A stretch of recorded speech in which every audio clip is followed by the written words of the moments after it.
होता है कैनियन से, जहां बीस्ट का एक आर्मी जीयू के सामने जमा हुआ था। बीस्ट का रैंकिंग होने वाला था। उनको उनके स्टाटस के हिसाब से कैनियन छोड़ बाहर जाने दिया जाने वाला था। धरती के कोने कोने में जाके उनको इन्फॉर्मेशन लेके आना था, अपनी खुद का एक एरिया एस्टेब्लिश करना था, जीयू के बीस्ट आर्मी को एनलार्ज करना था। म्यूटेंट रेड फॉक्स, तुम अब से नाइन टेल फॉक्स के नाम से जाने जाओगे। तुम यहाँ के बीस्ट बनोगे। म्यूटेंट बाइसन, तुम अब से डीमन काओ के नाम से जाने जाओगे और पोजीशन में तुम सेकंड इन कमांड में रहोगे। व्हाइट टाइगर, तुम थर्ड इन कमांड में और एंशिएंट एम्परर एलिगेटर तुम फोर्थ इन कमांड में रहोगे।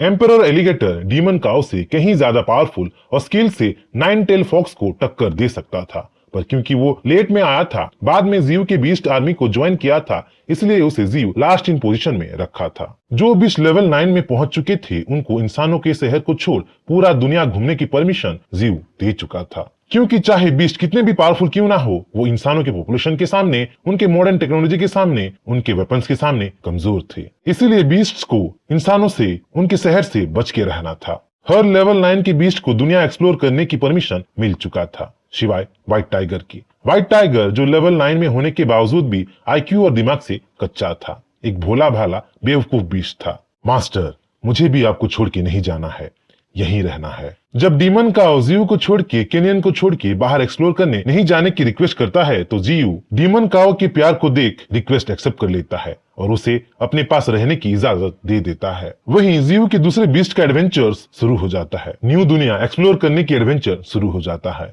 दूसरी तरफ शाओलिंग रिसर्च इंस्टीट्यूट में उस जगह पहुंच गई थी जहां सिल्वर सेंटीपीड को कैद किया गया था, रखा गया था। जो बीस्ट पूरे एक महीने तक रिसर्च इंस्टीट्यूट के स्क्वाड को मारता चला जा रहा था, जो बीस्ट मिलिट्री स्क्वाड पे भी कहर बरसा रहा था, वो अब रिसर्च इंस्टीट्यूट की स्पेसिमेन बन चुका था, इंसानों का एक्सपेरिमेंट प्रोजेक्ट बन चुका था। शाओलिंग सिल्वर सेंटीपीड के पास पहुंच के उसके साथ टेलीपैथी से कनेक्ट होती है। सिल्वर सेंटीपीड की हालत पे अफसोस जताती है। मैं तुम्हारे दर्द को महसूस कर पा रही हूँ। तुम आखिरी दम तक इंसानों से लड़े, पर अब उनके टेस्ट सब्जेक्ट बन चुके हो।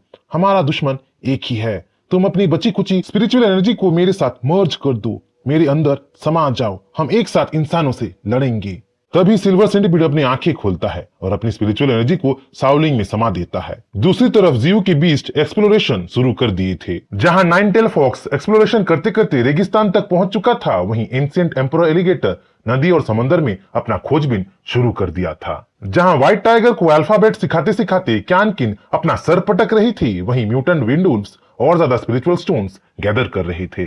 जहां हर कोई किसी ना किसी काम में लगा हुआ था, वहीं हनीपॉट बैजर अपने आदत से मजबूर सुस्ता रहा था, जिसके कारण जीयू से कोड़े खा खा के काम भी करता था। सिर्फ बीस्ट ही नहीं, जीयू भी मेहनत कर रहा था, स्ट्रॉन्गर बन रहा था। जीयू अब अपने ब्रांचेस से विंड ब्लेड्स अटैक सीख चुका था, पर उसके विंड ब्लेड्स के डैमेज बहुत कम थे। वो क्लोज कॉम्बैट में बेहतरीन था, पर क्लोज कॉम्बैट से बहुत एनर्जी एग्जॉस्ट हो जाता था। उसे अपने रेंज अटैक्स को डेवलप करना था और उसके लिए उसे अपने विंड ब्लेड्स को स्ट्रेंथनिंग करना था। 2000 इवोल्यूशन पॉइंट्स खर्च करके जीयू अपने विंड ब्लेड्स को स्ट्रेंथन करता है। स्ट्रेंथन होके जीयू के विंड ब्लेड्स इतने पावरफुल हो जाते हैं कि विंड ब्लेड्स के अटैक से बड़े बड़े स्टोन स्ट्रक्चर मेल्ट होने लगते हैं, टूटने लगते हैं। जीयू के ज्यादातर ट्री पार्ट्स और स्किल लेवल 2 में पहुंच चुके थे, पर उसके कुछ पार्ट्स अभी भी लेवल 1 में थे, जैसे कि उसका tree trunk. Tree trunk evolve होके ड्रैगन ट्री ट्रंक में ट्रांसफॉर्म हो चुका था, पर वो अब भी लेवल 1 में था। ट्री ट्रंक को इवॉल्व करने के लिए जीयू को 1 लाख इवोल्यूशन पॉइंट्स चाहिए था, जो उसके पास बिल्कुल नहीं था। जीयू ट्री ट्रंक को छोड़ अपने डेंस फॉग को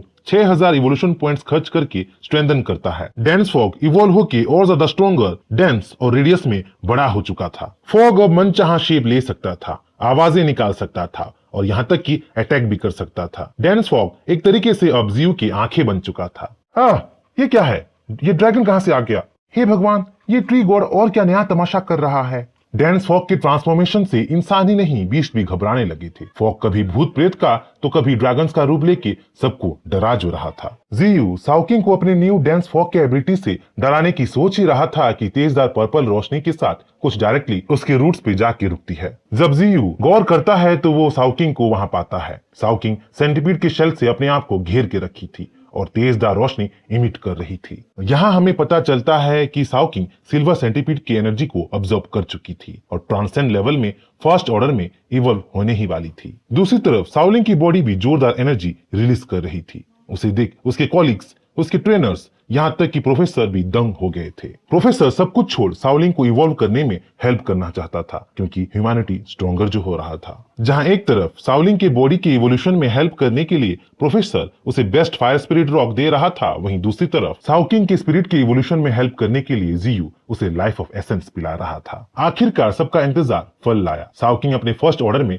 पहुंच गई। वो अब इतना पावरफुल बन चुकी थी कि अपनी मेंटल अटैक से पूरे अंडरग्राउंड केव को, अर्थ के बड़े बड़े बोल्डर्स को तोड़ मरोड़ दे पा रही थी। बस करो, मुझे पता चल गया कि तुम पावरफुल बन गई हो, अब और ज्यादा दिखावा ना करो। जहां एक तरफ जियू शाओकिंग के एक्साइटमेंट को रोक रहा था, उसे शांत कर रहा था, वहीं दूसरी तरफ शाओलिन इवॉल्व तो हो चुकी थी, पर बिना शाओकिंग के कंट्रोल के सोल की स्लीपिंग ब्यूटी बनी हुई थी। जियू शाओकिंग के सक्सेस पे खुश था, उसके सेंटीपीड से मर्जिंग से खुश था। जहां शाओकिंग अपने पेट सेंटीपीड को पाके बहुत एक्साइटेड थी, पेट सेंटीपीड जो अपने मास्टर शाओकिंग के लिए कुछ भी कर सकता था, वहीं जियू अपने न्यू एबिलिटीज को शाओकिंग को दिखा रहा था, अपने ट्रांसफॉर्मेशन फॉग को दिखा रहा था। पर शाओकिंग ट्रांसफॉर्मिंग फॉग से बहुत ज्यादा इंप्रेस नहीं हुई थी, क्योंकि वो इतना ज्यादा पावरफुल अब बन चुकी थी कि उसके सामने ट्रांसफॉर्म फॉग कुछ भी नहीं था। वो इजीली अपने मेंटल अटैक से फॉग बीस्ट को तबाह कर रही थी। मास्टर, ट्रांसफॉर्मिंग फॉग पावरफुल जरूर हैं, पर मेंटल यूजर के सामने वो बेकार हैं। मेंटल पावर वाली फॉग से, फॉग की एनर्जी से